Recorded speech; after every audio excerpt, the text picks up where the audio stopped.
West Virginia के जंगल से होते हुए जा रही होती है। तभी उसकी गाड़ी से कोई टकराता है जिससे वो घबरा जाती है। वो गाड़ी से उतरकर उसे देखने जाती है। वो जिंदा होता है पर ये भी एक आदमखोर है। वो उस मॉडल को बुरी तरह से जख्मी कर देता है। वो भागने की कोशिश करती है लेकिन तभी उस आदमखोर का भाई सामने आ जाता है जिसका नाम थ्री फिंगर है और वो उसे मार देता है। वहीं इसी घने जंगल में हमें उन लोगों को दिखाया जाता है जिनके पास ये मॉडल जा रही थी।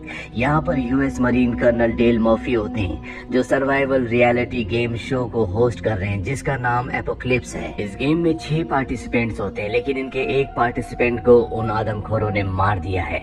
इसीलिए शो का जो डायरेक्टर होता है वो प्रोड्यूसर को कहता है कि तुम इस 6th पार्टिसिपेंट बन जाओ। वो मान जाती है। अब क्योंकि ये शूट चल रहा होता है इसीलिए हर जगह कैमरास फिट कर दिए जाते हैं। इसके बाद कर्नल 6 के 6 पार्टिसिपेंट को एक टास्क देते हैं। वो कहते हैं तुम्हें जंगल में अकेले अकेले जाकर खाना इकट्ठा करना होगा और ये सब के सब निकल जाते हैं। तभी हमें कैमरे में दिखाया जाता है कि इन्हीं में से एक पार्टिसिपेंट को पीछे से थ्री फिंगर आकर मार देता है। वहीं शो के होस्ट कर्नल डेल को दिखाया जाता है जो जंगल में टास्क को सेटअप कर रहे हैं और जब वो वापस अपनी गाड़ी में आते हैं तो वो देखते हैं कि किसी ने तीर मारकर उनकी गाड़ी के टायर को पंचर कर दिया है। इससे पहले कि वो कुछ समझ पाते हैं उन पर तीरों से हमला होता है। वो एक पेड़ के पीछे छुप जाते हैं और सामने हमें दिखाया जाता है थ्री फिंगर को जो उन्हें मारना चाहता है। इससे पहले कि वहां से भागते पीछे से थ्री फिंगर का भाई आकर उन्हें बेहोश कर देता है। वहीं 2 लड़कियों को दिखाया जाता है जिन्हें नदी के पास जाकर अपने टास्क को पूरा करना है।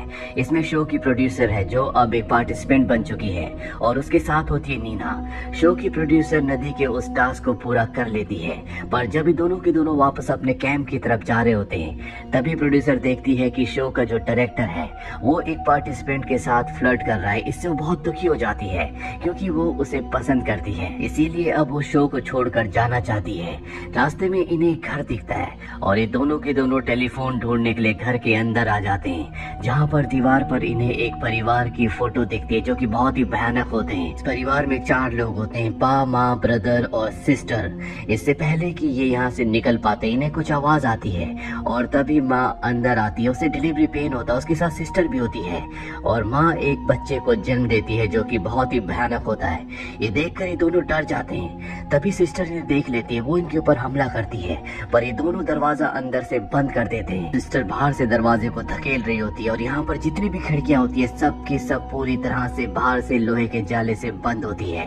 इसीलिए इन दोनों को टॉयलेट के रास्ते निकलकर भागना पड़ता है पर इनकी किस्मत अच्छी नहीं होती। पा इन्हें देख लेता है। वो इनका पीछा करता है और प्रोड्यूसर को मार देता है। इसके बाद वो नीना के पीछे आता है पर नीना एक जगह छुप जाती है और उसी के पीछे पा होता है पर इससे पहले कि वो उसे देख पाता यहाँ पर वो आदमखोर जिसने अभी एक बच्चे को जन्म दिया जिसका नाम माँ है वो ट्रक लेकर आ जाती है। पा उसके साथ निकल जाता है। वही शो के डायरेक्टर को दिखाया जाता है जो उस वक्त एक लड़की के साथ होता है। वो उसे छोड़कर दूसरे पार्टिसिपेंट्स को देखने के लिए निकल पड़ता है पर इन्हें नहीं पता था कि झाड़ियों के पीछे से इन्हें आदमखोर ब्रदर देख रहा है। यहाँ पर अब सिस्टर भी आ जाती है और सिस्टर उस लड़की पर उस मॉडल पर हमला करके उसे मार देती है। वही कर्नल डेल को जब होश आता है तो वो देखते हैं कि वो पेड़ से उल्टे लटके हैं और उनके सामने होता है थ्री फिंगर। पर इससे पहले कि थ्री फिंगर उन्हें मारता वो अपने आप को छुड़ाकर उस पर हमला कर देते हैं और उसकी गन छीनकर उसी को शूट करके यहाँ से निकल जाते हैं। वही शो के डायरेक्टर को दिखाया जाता है जो सभी कैमरास की फुटेज को चेक कर रहा होता है। तभी बाहर कोई उसकी गाड़ी चलाना शुरू कर देता है। उसे लगता है कि ये कोई पार्टिसिपेंट है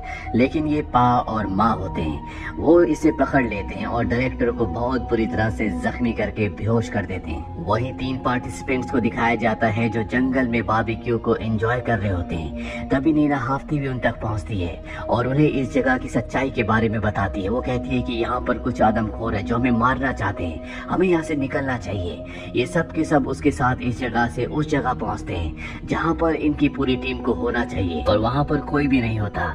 ये डिसाइड करते हैं कि ये पेपर मिल की तरफ जाएंगे, वहीं पर ये सेफ रह सकते हैं। वहीं दूसरी तरफ कर्नल डेल को दिखाया जाता है जो उस घर तक पहुंच जाते हैं जो इन आदमखोरों का है और यहाँ पर गैस स्टेशन का वही मालिक होता है जिसे हमने फर्स्ट पार्ट में देखा था। इसका नाम मेनार्ड है। कर्नल डेल मेनार्ड से पूछता है कि यहाँ पर क्या हो रहा है। मेनार्ड बताता है कि आज से 30 साल पहले यहाँ पर पेपर मिल बंद हो चुकी है लेकिन उस पेपर मिल से जो केमिकल निकलता था उससे एक परिवार इन्फेक्टेड हुआ। इसके बाद जो उनके बच्चे हुए वो नॉर्मल नहीं थे। उन बच्चों ने आपस में संबंध बनाए और उनके जो बच्चे हुए यानी कि इनब्रीडिंग से लिए यहाँ पर ये आदमखोर पैदा हो गए। अब जब मेनार्ड को पता चलता है कि डेल ने थ्री फिंगर को मार दिया तो वो उस पर हमला कर देता है। वो कहता है कि वो मेरा बेटा था, पर डेल उसे मार देता है और डेल अब तय करता है कि वो उन आदमखोरों से लड़ेगा। वो उनसे लड़ने की तैयारी करता है। वहीं जंगल में उन चारों को दिखाया जाता है जो पेपर मिल को ढूंढ रहे होते हैं, पर तभी इन्हें ब्रदर और सिस्टर देख लेते हैं। वो इनके ऊपर हमला करते हैं, सब उनसे लड़ते हैं, पर नीना यहाँ से भाग जाती है और एक गड्ढे में गिरकर फंस जाती है। वहीं वो तीनों जो ब्रदर और सिस्टर से लड़ रहे हैं वो उन दोनों को मारकर वहां से निकल जाते हैं। हालांकि नीना इन्हें छोड़कर चली गई थी, लेकिन फिर भी इन तीनों में से एक नीना को ढूंढने के लिए निकल पड़ता है और बाकी दो पेपर मिल की तरफ। अब नीना की आवाज सुनकर वो उस तक पहुंच जाता है और उसे गड्ढे से निकाल लेता है। अभी यहाँ से भागना शुरू करते हैं और एक डेड एंड तक पहुंच जाते हैं। नीचे रिवर होती है और तभी ये देखते हैं सिस्टर जो कि अभी भी जिंदा होती है, वो इन पर गोलियां चलाना शुरू कर देती है और इन दोनों को ना चाहते हुए भी नदी में झरने से नीचे कूदना पड़ता है। वहीं वो दोनों जो पेपर मिल की तरफ जा रहे होते हैं वो एक ट्रैप में फंस जाते हैं और तभी यहाँ पर ब्रदर जो कि जिंदा है वो पा के साथ आ जाता है और ये दोनों मिलकर उन्हें मार देते हैं। नीना और उसका साथी अब पेपर मिल तक पहुंच चुके हैं जहाँ पर बहुत सारी गाड़ियां होती है। ये उन लोगों की गाड़ियां हैं जिन लोगों को इन आदमखोरों ने मारा है। यहाँ पर इनकी भी गाड़ी होती है जिससे इन्हें अपने साथी के चिल्लाने की आवाज आती है। ये गाड़ी तक पहुँचते हैं और देखते हैं कि वहाँ पर रिकॉर्डिंग चल रही है। ये समझ जाते हैं कि इनके लिए ट्रैप बिछाया गया है, पर इससे पहले कि ये कुछ कर पाते इन्हें भी पकड़ लिया जाता है। अब सारे आदमखोर डिनर टेबल पर बैठे होते हैं और इन दोनों को बांधा हुआ है, पर इससे पहले कि ये इन दोनों को मारते यहाँ पर डेल पहुंच जाता है। डेल की हलचल से इन्हें पता चल जाता है कि यहाँ पर कोई तीसरा भी है। ये उसे ढूंढना शुरू कर देते हैं। दरअसल कर्नल डेल ने इनके लिए यहाँ पर ट्रैप बिछाया है। वो ब्रदर और सिस्टर को मार देता है। इसके बाद वो नीना और उसके साथी को भी खोल देता है। अब यहाँ पर जो माँ और पा है अपने बच्चों की मौत से बहुत ज्यादा गुस्सा हो जाते हैं, इसीलिए कर्नल डेल के ऊपर हमला करके उसे मार देते हैं। नीना मिल से बाहर निकलने में कामयाब हो जाती है, लेकिन तभी वो अपने हारों से बचाने के लिए अंदर जाती है और वो पा के ऊपर हमला कर देती है।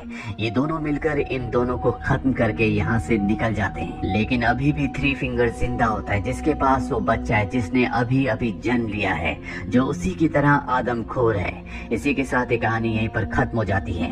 इस पार्ट के शुरुआत साथी की आवाज सुनती है जिसे अभी भी उन आदमखोरों ने पकड़ा हुआ है। इस बार वो रिवर के पास ही अपना कैंप लगा लेते हैं और तभी वहाँ पर थ्री फिंगर आता है। वो एक एक करके इन चारों में से तीन को मार देता है। वो रिवर के पास ही अपना कैंप लगा लेते हैं और तभी वहाँ पर थ्री फिंगर आता है। वो एक एक करके इन चारों में से तीन को मार देता है और अब इन चारों में से सिर्फ एक लड़की बची है जिसका नाम एलेक्स है। इसके बाद हमें वेस्ट वर्जीनिया की जेल को दिखाया जाता है जहाँ 5 कैदियों को इस जेल से दूसरी जेल में शिफ्ट करना है। पुलिस के पास इंफॉर्मेशन होती है कि रास्ते में कोई इनकी गाड़ी को हाईजैक करके सभी कैदियों को छुड़ा सकता है, इसीलिए ये दूसरी